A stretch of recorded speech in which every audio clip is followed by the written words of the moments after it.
To get into a bit more here is the children, because this is what obviously has upset you the most in regards to this entire situation.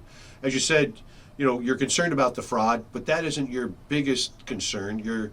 What's affecting you the most emotionally, spiritually, is the children in particular.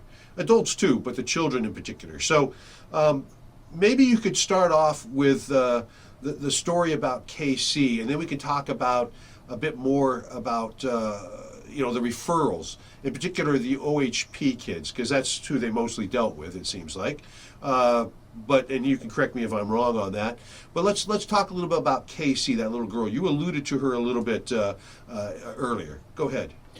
Well, Casey was an interesting case.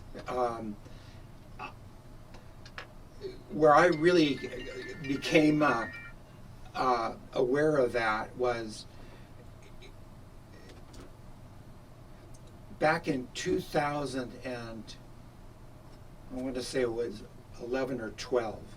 I was talking with Dr. Sottenspiel about, should I put this? Yeah, put a little bit more toward, there you go, okay. I was actually walked into Dr. Sottenspiel's office because they had written a script for assisted suicide for a patient that was had completely curable prostate cancer, and This they is didn't the want to pay gentleman you discussed $3,000 a month for chemotherapy, and so they turned it down. Right. Same gentleman they wouldn't give pain pills to either. Yeah. Anyways, go ahead. What happened afterwards is I was talking with another doctor who they had medical doctors that were handling these referrals, and it was Dr. Stern. And what she was upset about was a little girl that she had granted a referral to.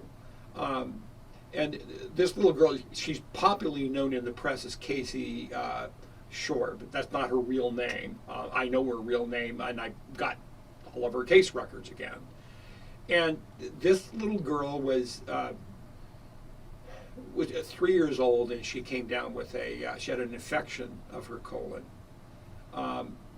And her pediatrician referred her to the Children's Hospital in Seattle for treatment. Now, did she have an infection of her colon, or we knew at that time that she had ulcerative colitis? No, she did not have ulcerative colitis at the time. She had an infection. And do you know what that infection was? No. Okay, go ahead.